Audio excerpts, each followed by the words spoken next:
everybody always comes to us with questions about service and which dealership's gonna have best service, and there's so much that goes on behind the scenes that people don't even realize. Today, we're gonna get all those questions answered by an expert himself.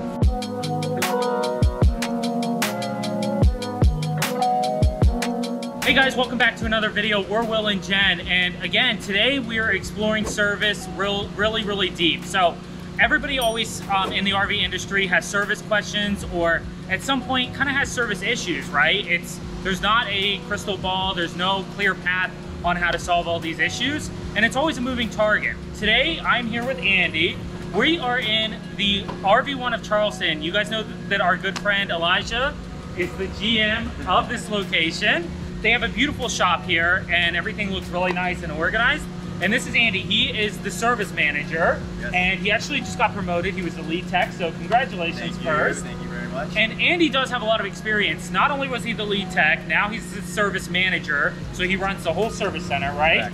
But he actually used to have his own RV dealership as well. So yes. I'm excited to pick your brain a little bit. Absolutely. And see how customers can kind of have better expectations around service. Absolutely. All right, so jumping right into it, again, people always come to us with frustration around service, right? And everything with the RV industry, anything that customers feel like it's just like crazy and way out there that RV dealerships are doing, usually there's another side to that story. And when people hear that story and understand, they start to have compassion for the people who are working day in and day out. And a lot of times people don't realize it kind of goes back to the whole philosophy of put yourself in somebody else's shoes, right?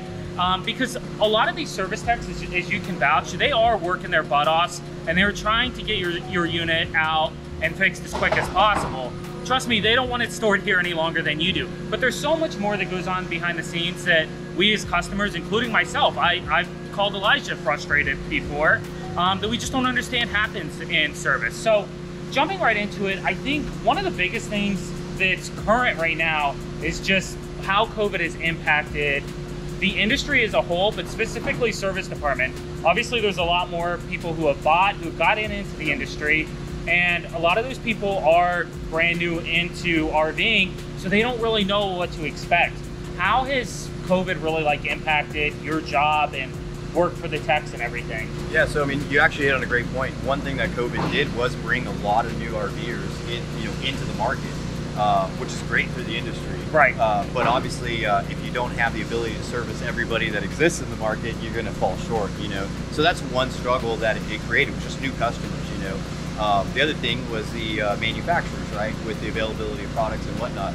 For us, and what we kind of had to do to get around a lot of those issues, you can't just accept that it's not available. Right. Customers don't want to hear that the parts are not available. Yeah, it's made out of unobtainium. And then to us, that also shouldn't be the case. We want to get our customers fixed and back on the road. So what the whole COVID pandemic and some of the short supply issues forced us to do was be creative. Right. You know what I mean? Because sometimes it's just having the old saying, one way to skin a cat, right? Right. So sometimes you might have multiple fixes for one instant repair. Whether you have the ability to execute it, whether it's a technical ability in the shop or the availability of the parts to actually complete the correct repair. Sometimes it's impossible or difficult, right? So that's one way that it could slow down the process, or has slowed down the process. But honestly, it made us find other pathways to get the job done, regardless. Right. You know what I mean? So it's kind of good and bad, right? We learned from it too. Yeah. We used to rely on so many individual vendors that we took for granted that we have access to this no matter what, and then it dries up, and all of a sudden we're having to look for other resources. So, right. Yeah, we were and thankful with RV One, they give us the flexibility in the service department. We're not tied to any one company outside of ourselves. Okay, good. Our customers are our main focus. Yeah. So whether we have to spend a little bit more to get a part from somewhere else, they've done it, and that's just all we can do. Yeah, no, that brings up a good point. So are you still dealing with supply and parts shortages now, or is that starting to settle down? What are you seeing? We still run into it on occasion. It really depends on the type of parts and materials we're talking about. One of the things that makes RV repair difficult is the type of repairs you do. You can do something related to the HVAC system or the chassis interface electrical, but you've also got cabinetry, you've got tile, you've got all kinds of interior finishes, so those come from a variety of manufacturers. One of the challenges that's unique to RVs that's different than cars, if you buy a let's say whatever brand car, one manufacturer made the car, and they might have used it using 10 different vendors' components in that car, but ultimately they've assembled it. In the RV world, there's thousands of vendors on one vehicle. Right. You know, one company makes the chassis, somebody else might make the engine, somebody else makes the transmission, and somebody makes the brakes or whatever. Then you have the coach on top of that. Right. And then you have you know, a water heater made by one company, awning made by a different, AC made by a different company. So those are one of the complexities that just add, sometimes it does add a step to the process. You know, in the auto industry, you're able to decode it in and get right to every part that was used on that vehicle. Exactly. It doesn't really exist on most of the RV manufacturers. It's too complicated. I use this as a physical example for customers. If we had one part, just one quantity of every part for every vehicle we carried on a lot, it's bigger than our lot. Wow. Meaning that's crazy. Right? It's just if you think of one air conditioner, there's 90 different models of air conditioners. There are. Right? Then you have color options. Then you have interior options. So it's just one of the expectations that we would love to have a parts facility, but it would dwarf our entire dealership to have one of everything. So for us, we just got to be selective on carrying the most common parts that we have, and they're available. Giving customers, you know, good information, getting them educated, and getting back on the road as quickly as possible. Right. No, and that brings up a good point. You guys probably saw our videos of the Lippert tours, right? And that's just Lippert. You know, Lippert makes this building look tiny. Just one of their plants, and one plant will build one product. So again, when you have issues with your RV, there's thousands of parts. And like you said, they do all come from different manufacturers. Whereas if you go to the Chevy dealership, you know, they're going to be able to get those parts from Chevy. They're genuine GM parts.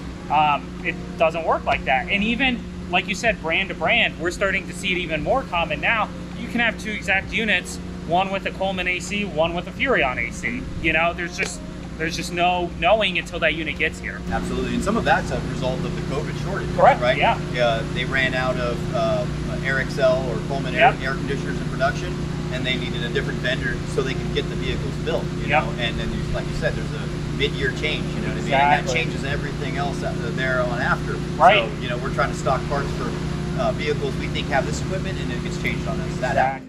Really quick, before we move on in the video, I want to give a huge shout out to Elijah and his team. There's so much that goes on behind the scenes that we don't understand, and it couldn't have been done without him. If you're searching for a new RV, make sure to give Elijah and his team a call. They're at the RV One of Charleston, South Carolina. So Andy, what is the process, right? Everybody thinks with warranty work, it should just be like submit the claim and get it fixed really quick. And truthfully, I don't know what that process is, but can you explain, you know, I assume you have to diagnose it, order the part. What is that process for when an item should be or possibly is covered under warranty? Yeah, it's exactly that. You know, if you as a customer have an issue, you schedule it, bring it in for service. That's the first thing we're going to do is diagnose it, right? Determine, do we need parts? What was the cause of the failure? With warranty specifically, the warranty process, it's just got to determine the cause.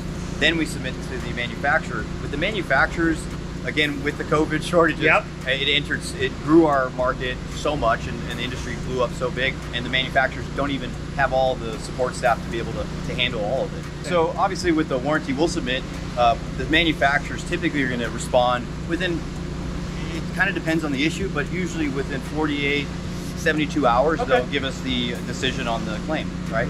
And then at that point, we can then order the parts if we need the parts, or execute the repair. Right? And that's, so sometimes you might drop off on a Monday, it gets Diag Monday, but we didn't get the approval until Thursday, and ordered the parts Friday. Right. And then you're headed into the weekend. And then you're headed into the weekend, and now it's like, you know, the parts got ordered 4 days after it dropped off, and they're still 7 days out. It's 2 weeks, you know, it's been there, and that's an unfortunate struggle. There's certain things that we're working on to try to speed that up, and one of it is education with the customer. Sometimes customers are bringing vehicles in, and it's just a use issue, meaning getting more familiar with the coach. Sometimes, obviously, it's a warranty issue. There's so many systems on these coaches that there's obviously potential for failure. You guys know that in the RV industry. Of course. But you know, it's our responsibility to try to get the repairs and get the customer back on the road as quickly as possible. But typically, it's diagnosis, submit, document it, wait for the approval, then the next step happens, whether it's repair or order part. Go from there. All right, so kind of along the same lines of the warranty work and warranty repairs, do you face any big struggles? And if so, what's like your biggest? Whether it's service techs, hearing back from manufacturers, getting the parts, you know, any of that, what would you say is the biggest, if any? Yeah, I mean, we have a great relationship with our manufacturers. That's something we've developed and continue to develop, you know, so it's not really that, you know, we might wait a couple days just because of downtime, but regarding the technicians, that is a problem too. You know, again, we talked about how exploded the RV market became over the last few years, more customers and still the same amount of technicians in the corral there. One thing that we're working on is developing our own talent as well. Cross marketing to other technical areas of expertise, but we also are running our own in-house training program that's headed by like RVIA Master Techs. We've got our own certification process in-house along with the RVTI, which is great. So we have an answer to the shortage of techs, and even though we've only been here a few months, we've actually already worked in 2 apprentice techs with a master tech. Oh, awesome! So we've been able to add 2 more technicians into the fold, which is great, and we're going to continue to develop that and grow that, and that's with our own business, obviously, and so we can service all of our customers more efficiently. Nice. So the biggest question you probably get, Andy, is why is this taking so long? Why are the repairs being held up? Why are you still waiting on parts? Do you have any answers to generally, you know, what are the delays caused by as a whole? I'll say generally when a customer is saying that a part or you know, we might even say a part's taking you know, 6 to 8 weeks. I'll tell you what kind of parts those typically are. Typically cosmetic parts. They shouldn't affect the use of the unit, so to speak. You know, appliance parts we can get expedited. We have a big selection of appliance parts already, and most of our breakdown parts we can get in a day.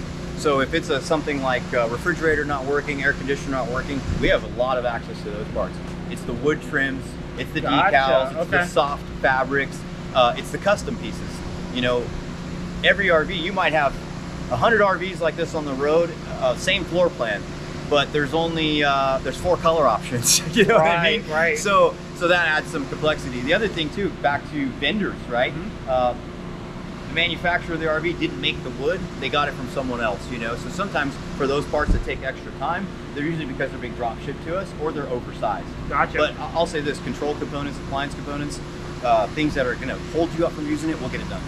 Okay, last question I have for you is, do you have any like pointers or tips to a customer who is getting ready to bring their unit in or might be needing service in the near future, just to help things go smoother, help it go faster maybe, anything that they can do on the customer side? Absolutely. So one thing I recommend new customers do, especially with a new vehicle, there's a kind of adjustment period, braking period with the doors. I usually have them keep a handy list on the refrigerator just to keep it down. Now, if you have a failure, one thing that will help the service department out is the condition of the failure. Were you plugged into what? What kind of water were you hooked up to? What time of day was it? How long were you camping for? Sometimes those things help us deduce and get down to the root of a problem, because there's no more frustrating complaint than something that's intermittent. Meaning a problem that isn't obvious all the time. You know, a customer had the problem when they're camping, they bring it in, they show us it's working. Of course. We bring it to the shop, we're like, well, we want to get the fail. Those are always the frustrating things.